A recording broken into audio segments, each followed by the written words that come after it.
Bien, continuamos entonces.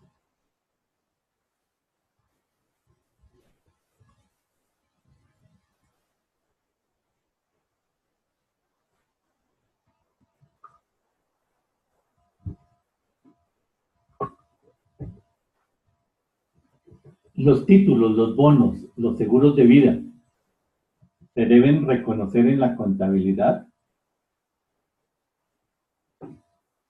eh, por el costo de adquisición más los descuentos o rendimientos causados y no cobrados hasta el último día del periodo gravable. Si estos documentos se cotizan en bolsa, el valor patrimonial y el rendimiento causado será el promedio de transacciones en bolsa durante el último mes del periodo gravable. Si no se cotizan en bolsa, el rendimiento causado será el que determine de acuerdo con el tiempo de posesión del título dentro del respectivo periodo fiscal en proporción con los ingresos generados por el documento entre el momento de la emisión y el momento de redención.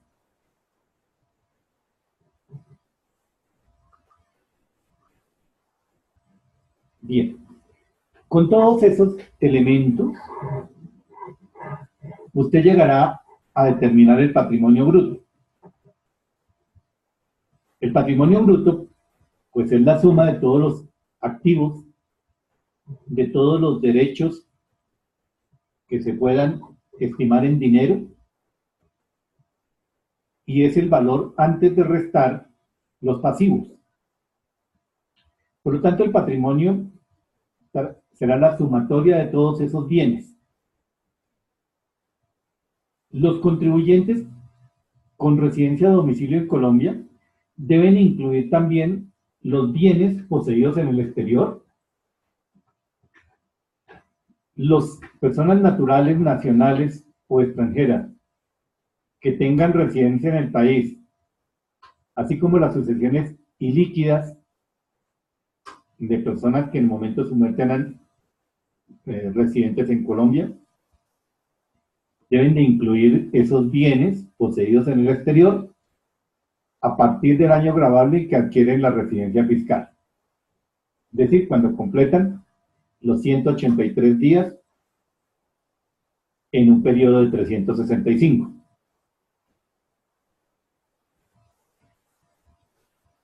Un activo, de acuerdo con la definición de la NIF, que fue recogida en el artículo 261 del estatuto,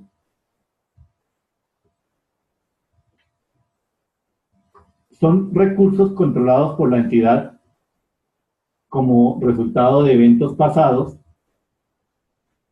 y del cual se espera que fluya o que haya un flujo de beneficio económico para la entidad. En este caso, cuando hablamos de entidad, estamos hablando de una persona natural o jurídica que esté sujeta a las normas de información financiera. No son pasivos ni son activos los contingentes, de acuerdo con la técnica contable, de acuerdo con la NIF, y tampoco es activo ni pasivo el impuesto diferido, tampoco las operaciones de cobertura y derivados, ni tampoco los ajustes de medición al valor razonable. Esos ajustes, esas contingencias y el impuesto diferido hacen parte de los estados financieros comerciales, pero no hacen parte de los estados financieros fiscales. De modo que usted no puede presentar el pasivo por impuesto diferido ni el activo por impuesto diferido como una cifra fiscal. Pero esa cifra le va a generar diferencias temporales que va a tener que conciliar en la conciliación fiscal. Ahora, un bien poseído en el país es alguno es el que cumple alguna de estas características, que es un derecho real sobre bienes que se exploten en el país, o que son acciones y derechos de compañías u otras entidades nacionales, que son acciones o derechos de colombianos residentes en el país en compañías u otras entidades extranjeras. Pues como residente tiene que incluir lo que tenga fuera del país. Los derechos de crédito, si el deudor tiene residencia o domicilio en el país, excepto los créditos transitorios para importaciones que no se consideran poseídos en Colombia. También son activos los fondos que el contribuyente tenga en el exterior vinculado al giro ordinario de sus negocios en Colombia. Es decir, si tiene, por ejemplo, una cuenta corriente o una cuenta de compensación en el exterior, de todas maneras, y pertenece a un negocio vinculado a Colombia, lo tiene que incluir. Ahora, ¿qué no se entiende poseído en Colombia? Los créditos a corto plazo originados en importación de mercancías y los sobregires o descubiertos bancarios. Los créditos destinados a financiar o prefinanciar exportaciones. Los créditos que obtengan en el exterior las corporaciones financieras, cooperativas, etcétera, el Bancoldes, eso no se tienen poseído en Colombia. Los créditos para operaciones de comercio exterior realizados por intermedio de corporaciones financieras y bancos constituidos conforme a las leyes colombianas vigentes. Los títulos, bonos y otros de deuda emitidos por un emisor colombiano que sean transados en el exterior. Y eso implica que si usted tiene alguno de esos títulos, no tiene que incluirlos ni como activo ni como pasivo en su declaración de renta, pero sí los tendrá en su contabilidad, si está obligado a llevar contabilidad, y le generarán una diferencia entre su estado de situación financiera y su balance fiscal. Un pasivo, de acuerdo con la definición de la NIF, incluida en el artículo 283 del Estatuto, es una obligación presente de la entidad que surgió de un suceso pasado y que al vencimiento de ese pasivo habrá que cancelarla, y para ello la entidad tiene que desprenderse de unos recursos. El valor de las deudas será su costo fiscal, salvo normas especiales, entonces va a ser el costo fiscal.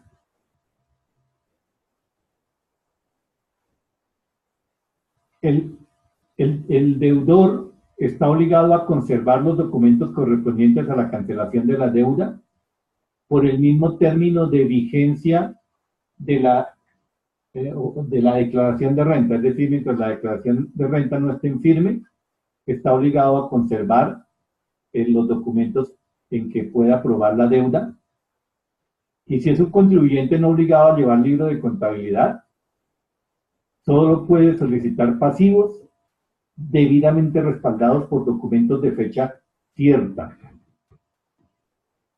Igual debe conservar esos soportes por el término de vigencia de la declaración de renta, hasta que la declaración de renta quede en firme.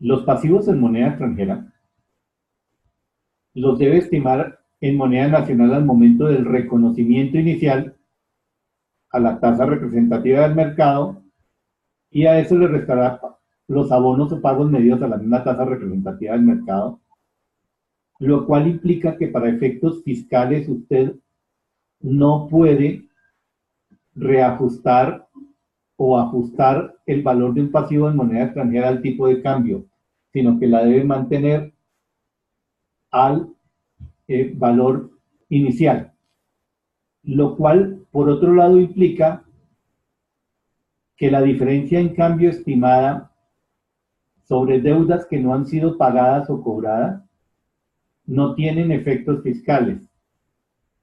Por lo tanto, usted no puede tomar como deducción el reajuste de un pasivo por efectos de la diferencia en cambio, ni debe tomar como ingreso el reajuste de una cuenta por cobrar, por ejemplo, por efectos de la tasa de cambio. Bien, al tomar los activos y sumarlos todos, llegamos al patrimonio bruto, y al restarle los pasivos, obtendremos el patrimonio líquido. Si estamos hablando de efectos fiscales, son los activos a precios fiscales, los pasivos fiscales, y este será el patrimonio líquido fiscal. Ese patrimonio líquido gravable, entonces estará determinado por el patrimonio bruto menos las deudas fiscales vigentes a dicha fecha.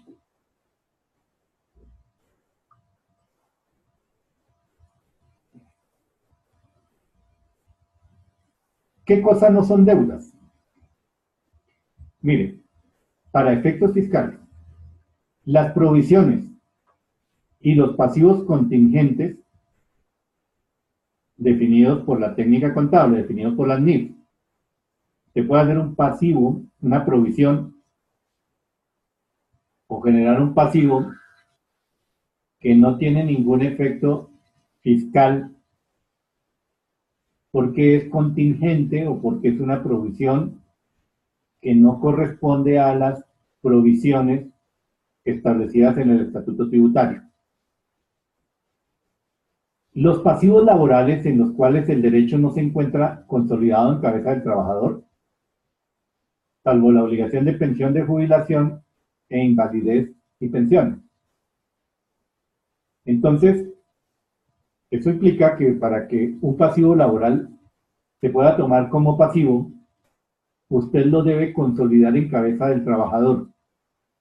Por lo tanto, las provisiones hechas de manera general y que no corresponden a un derecho real y cierto a favor de un trabajador, no constituyen pasivo. Tampoco es pasivo el pasivo por impuesto diferido.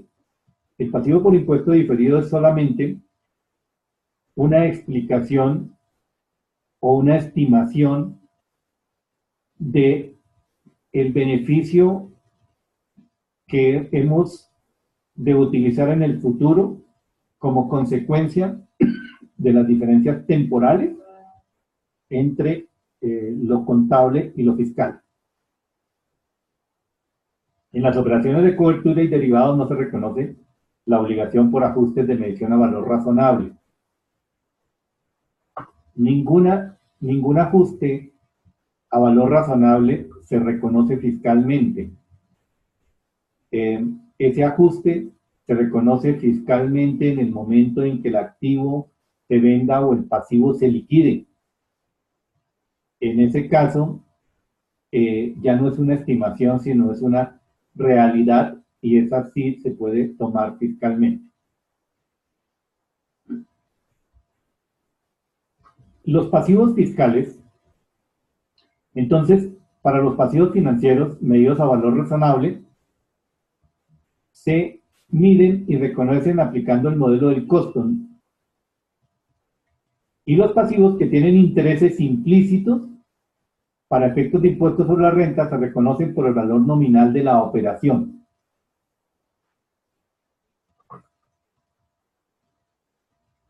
Bien. Para el año de 2017,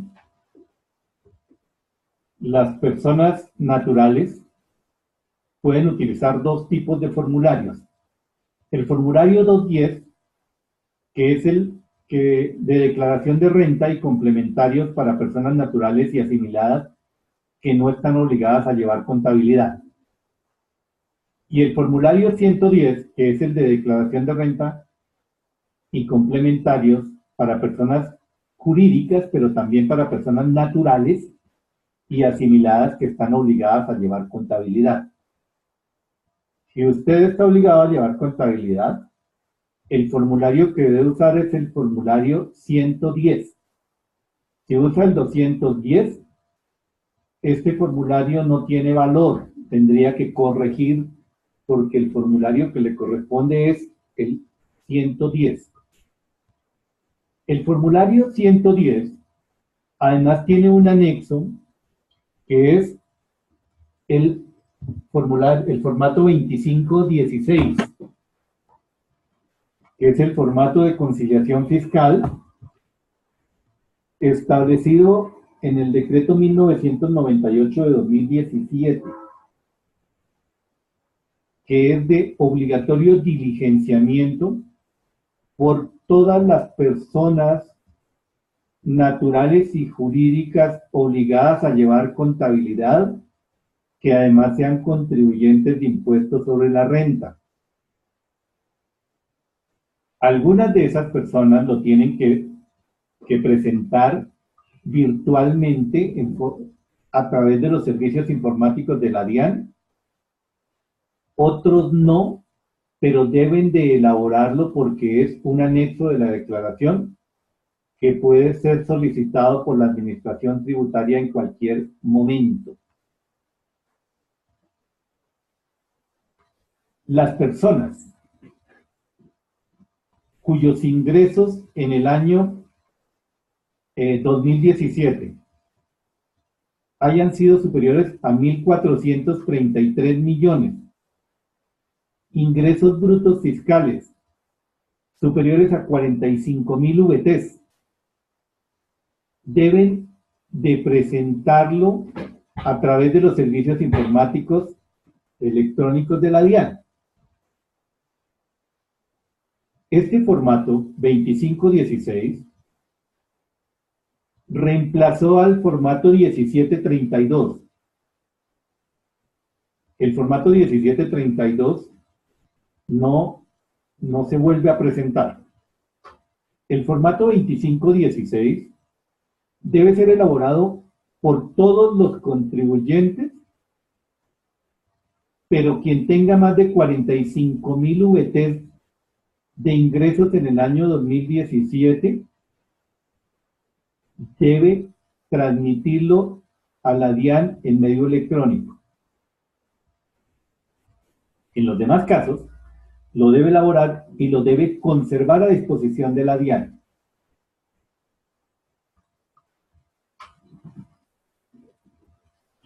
Para estos efectos, los ingresos brutos fiscales incluyen todos los ingresos ordinarios y extraordinarios.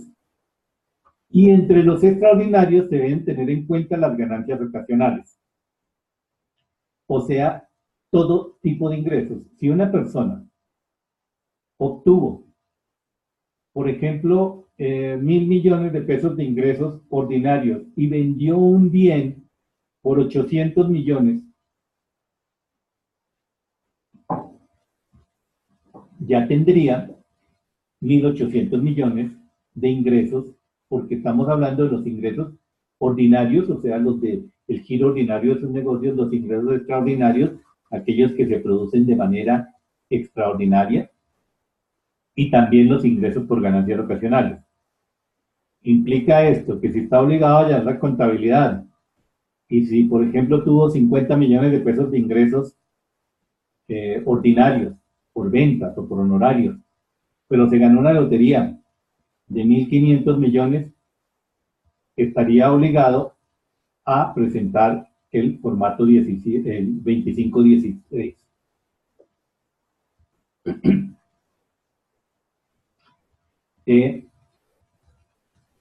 Los contribuyentes que a 31 de diciembre del año gravable objeto de la conciliación pertenezcan al grupo 3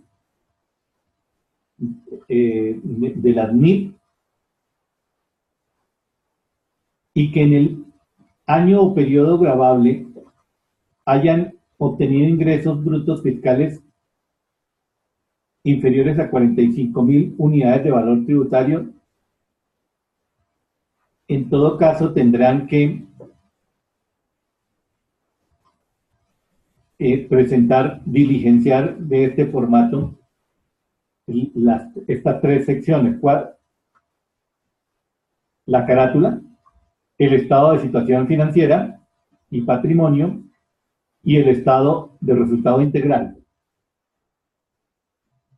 Las demás secciones las puede diligenciar si lo necesita, pero obligatoriamente los contribuyentes que correspondan al grupo 3 tendrán que hacer la carátula del estado de situación financiera y el estado de resultado. Y si la DIAN le pide transmitírselos, tendrá que transmitirle por lo menos esos.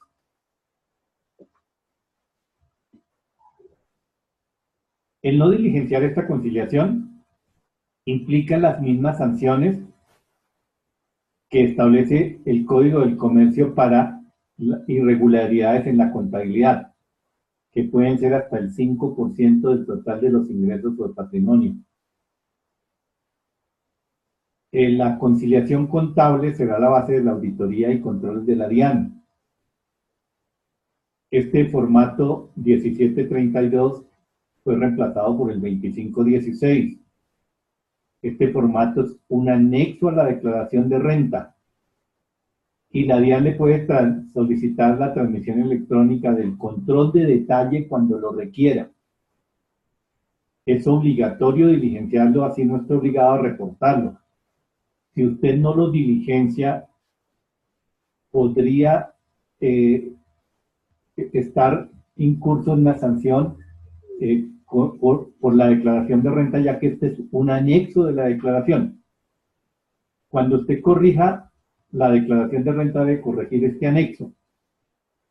Para el año 2017, usted va a presentar este formato 1732 hacia el mes de septiembre u octubre, más o menos se estima, de acuerdo a lo que dice la DIAN, pero usted lo debe tener diligenciado en el mes de abril antes de presentar la declaración, porque es el soporte de la declaración. Así lo deba transmitir más adelante. Este formato implica que usted deba corregir el RUT, identificando la nueva responsabilidad, y tu responsabilidad es la de llevar contabilidad, y en esa debe identificar el grupo de NIF al cual usted pertenece. Quienes no sean contribuyentes no deben preparar esta conciliación, porque hemos dicho que es para contribuyentes obligados a llevar contabilidad.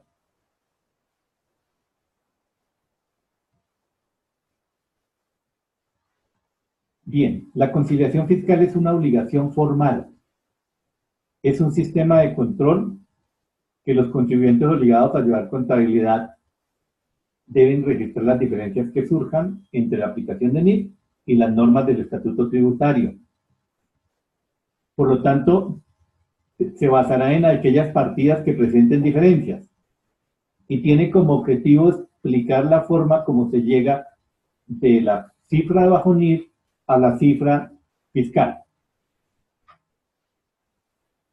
Tiene dos partes: el control de detalle, que es una herramienta que debe ser implementada por el contribuyente en forma autónoma, en la cual va a poner todas las diferencias que surgen entre el sistema de reconocimiento de NIF y el sistema de reconocimiento del activo pasivo costo o gasto para efectos fiscales. Usted lo puede hacer como quiera, lo puede hacer en Excel, lo puede hacer en un sistema contable, ¿no? En cualquiera, no importa. Es autónomo, pero tiene que tener este detalle y en él debe reflejar todas las diferencias y la explicación de las diferencias. Ese sistema les debe garantizar que usted puede identificar y detallar las diferencias, así como el registro contable al cual se encuentra asociado.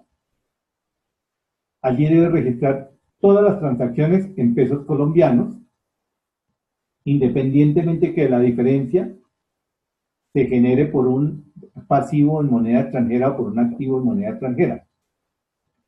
La segunda parte es el reporte de conciliación fiscal, que es el que usted va a entregarle a la DIAN cuando la DIAN se lo solicite, o le va a entregar si está obligado a hacerlo en forma electrónica.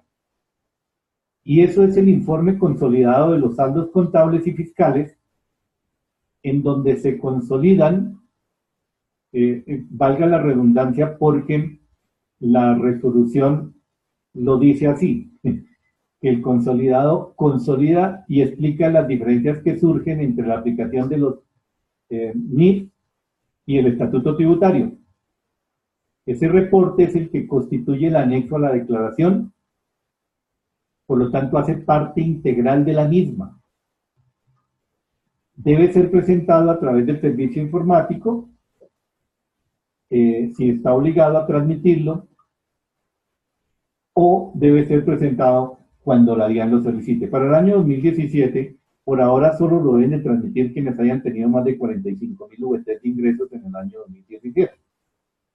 Pero podría ser que más adelante la DIAN le pida que lo transmitan todos los contribuyentes u otro grupo de contribuyentes. Bien, vamos a mirar ese reporte de la conciliación fiscal.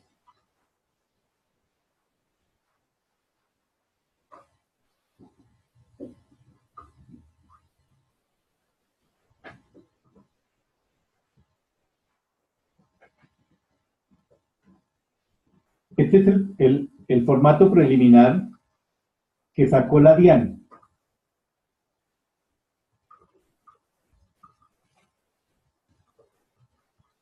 Está hecho en Excel y es el formato que usted por ahora debería presentar. Es probable que en los próximos días haya alguna actualización de este formato. Por ahora este es el único que existe, ¿cierto?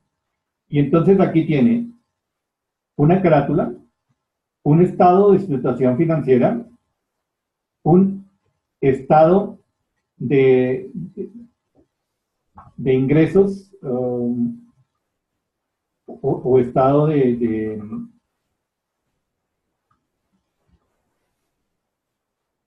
registro de impuesto, estado de resultados integral,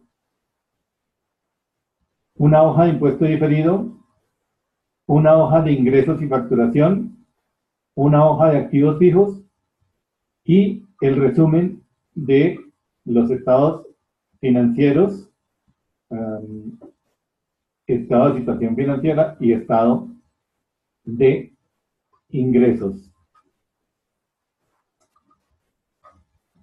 En la carátula usted va a decir si es una persona natural sin residencia, si es un contribuyente de régimen tributario especial, si es una entidad cooperativa, etc. En el estado de situación financiera, usted va a tener una columna en la cual va a tener el valor contable, una columna en la cual va a registrar las diferencias fiscales que disminuyen ese valor contable, una columna en la cual registra las diferencias fiscales que aumentan el valor contable y el valor fiscal. Luego, el valor fiscal resultará de tomar el valor contable, sumarle lo que aumenta y restarle lo que disminuye para llegar al valor fiscal. Va a pasar lo mismo con el estado de resultados. Usted va a tener también las mismas columnas que le permitan llegar del valor contable al valor fiscal, indicando cuáles son las partidas que suman y las partidas que restan. Este es el consolidado. El control de detalle, usted lo puede hacer como quiera. A partir del año 2018, lo tiene que hacer de acuerdo con las normas del decreto 1998. Pero por el año 2017, usted podría no tener ese control de detalle. Sin embargo, es importante que tenga claridad sobre cuáles son las actividades, los elementos, las operaciones que generan ese valor, esa diferencia entre lo contable y lo fiscal, para poder explicarla. Usted lo que va a tener que mandarle a la DIAN es esto. Pero que este es el consolidado. pero tendrá que tener los soportes correspondientes que expliquen estas diferencias. Esto es lo que usted va a tener que hacer para poder hacer su declaración de renta. Estos valores que tiene aquí como valor fiscal son los valores que va a incluir en el formulario 110. El problema que tiene es que si usted no elabora la conciliación fiscal y en algún momento le solicitan enviarla, como pasaba con el formulario 1732, que era la base para la elaboración del formulario 110, aquí puede que le pidan enviarla o esté obligado a enviarla y al hacerlo no cuadre con el formulario que ya presentó, caso en el cual tendría que hacer las correcciones de ese formulario pagando las sanciones que le correspondan. Luego tiene que mirar aquí el impuesto diferido. También aquí va a ser la conciliación desde el saldo actual al 31 y las diferencias con el año anterior y cómo explica las variaciones. ¿Sí? ¿Qué varió entre el impuesto de renta diferido del año 2016 y del año 2017? Eso implica que usted lleva contabilidad por el sistema de NIF. Si usted no la lleva, tiene que empezar a llevarla, porque no puede elaborar este reporte si no tiene esos datos. Usted tiene aquí detalle de la compensación de pérdidas fiscales, por ejemplo. Entonces usted, la pérdida acumulada a compensar en cada periodo, 2018, 19, 20, 21, la pérdida fiscal generada en cada periodo, etcétera, toda la explicación. Luego también tiene aquí los ingresos y facturación, pasivo por ingreso diferido, por ejemplo, cuánto valía al inicio del periodo, cuánto vale al final, cómo esa facturación devengada como ingreso en periodos anteriores o devengada como ingresos del periodo o registrada como ingreso diferido o sola facturada, explica estas diferencias. Tendrá que mirar también aquí los activos fijos, los costos de desmantelamiento y revisión, el mayor valor por revaluación, el saldo al comienzo del periodo, los incrementos por transferencias, las disminuciones, las depreciaciones, los costos fiscales, etcétera, para llegar al valor fiscal. Eso le va a producir este resumen. Y este resumen es en realidad el que usted va a enviarle a la DIAN. Probablemente lo va a tener que subir a través de un prevalidador o probablemente esto lo tenga que poner en un prevalidador. Este en sí mismo por ahora no es un prevalidador, es una prueba que hizo la DIAN y que publicó para que las personas empiecen a trabajar sobre él. No debe tener mayores variaciones con el definitivo, pero puede haber alguna variación. Sin embargo, lo que usted va a tener que lograr es que estos valores, digamos, cuando usted termina de llenar todo esto, aquí le va a salir en el valor fiscal las cifras que usted va a incluir en el formulario 110. Este va a ser el soporte del formulario 110. Y esto, por lo tanto, tiene que estar bien elaborado porque es la justificación de las diferencias entre el estado financiero bajo NIF y el estado financiero para efectos fiscales. Este material se lo vamos a compartir con el material al principio de la próxima semana probablemente, junto con los decretos, junto con las normas.